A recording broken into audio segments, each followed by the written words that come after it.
Hello everyone, I'm Charles Ivan Bracero from BSCPE, and this presentation is all about digital signal processing. So let's begin. Okay, topics. We have three topics here: the introduction, standards, and tools. So what is digital signal processing? Introduction. The origin of digital signal processing was during the mid-20th century. It was the time when the researchers started their studies about digital process of signals. It is the era of World War II, so we can say that the first application of DSP was used for combat strategies that led them in victory. So next is the digital signal processing, refers to the manipulation of real-world signals like sound, light, temperature, and other type of signals into digital form. Third bullet, one example is your voice. Yes, which is an analog signal. It will be digitized or converted to a digital signal using DSP for long distance transmissions. So this happens daily every time when we use our phones. DSP is not only applied or used in our phone, but there are a lot of tools such as machines, devices that is done by the help of DSP. So simple block diagram of digital signal processing. So we have here a simple block diagram of how the DSP is working. So credits to etechnog.com because the picture is from them. So first we have the input transducer, which is the microphone that goes to the signal conditioner or amplifier. Then the signal will be amplified, then goes to the anti-aliasing filter. The signal will be filtered and become filtered analog signal, then goes to the analog to digital converter or ADC. Then our analog signal will become digital signal, then goes to the digital signal processor. After the signal goes here, it will become a processed digital signal, then goes to the digital to analog converter or DAC. Then after this, the digital signal will become analog signal, then goes to the smoothing filter.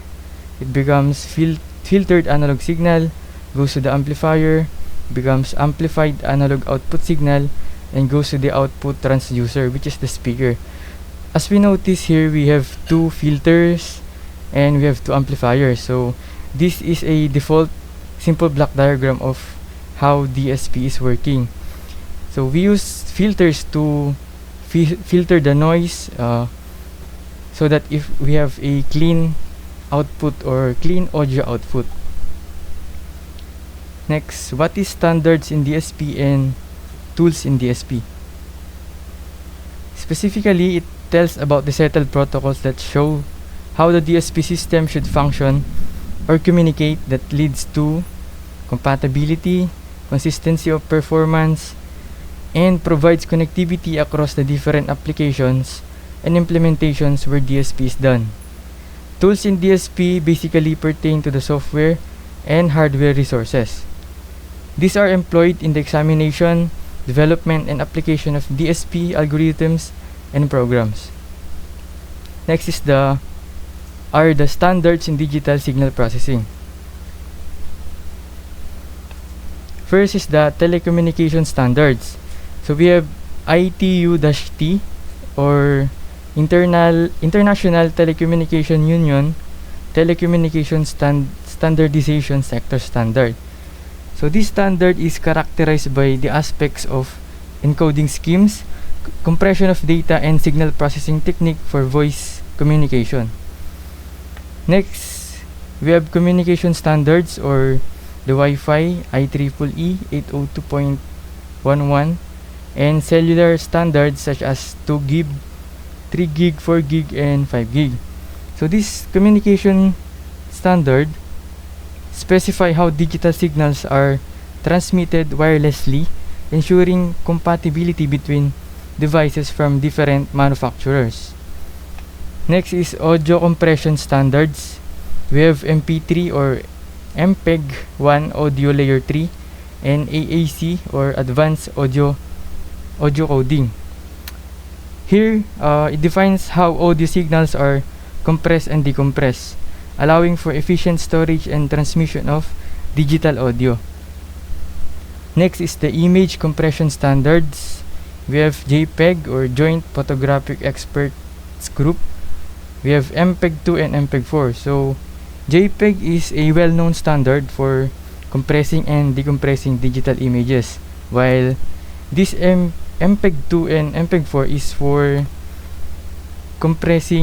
video compressing, is used for video compressing. So, continuation, we have digital signal processing standards. We have 12S or Inter-IC Sound and SPI serial peripheral interface. It defines the specific standards for input and output. Next is biometric standards. We have ISO or IEC 19794. It defines biometric information such as fingerprints and face recognition. Next is the file format standards, or the common one. We have WAV or waveform audio file format, MP3 or MPEG-1 audio layer 3. We have PNG, portable network graphics, TIFF, tag image file format, and so on and so forth. These file format standards define how the digitized signals and data are compressed and decompressed. Next is tools in digital signal processing. First, we have Octave. It often compared to MATLAB when it comes to data visualization, environment, and development. Next is signal processing libraries. Provides pre-built DDP algorithms, filtering, modulation, FFT. Continuation, next is the MATLAB, one of the common software tools for DSP research and development. Here, the MATLAB, it provides a wide range of functions and libraries for signal processing, along with a user-friendly interface for algorithm design and simulation. Next is the Simulink. Simulink is an extension of MATLAB, where modelization and simulation of DSP systems happens. So, I have a question here. How has digital signal processing or DSP been employed to enhance the field of education? By delivering tools and innovations that enhance and empower the students to acquire skills and create a public engaging educational assistance, such as digital learning platforms, online courses, digital audio processing, simulations or experiments for laboratory activities, and accessible educations. So again, I'm Charles Ivan Bracero from 4CPA, and thank you for listening.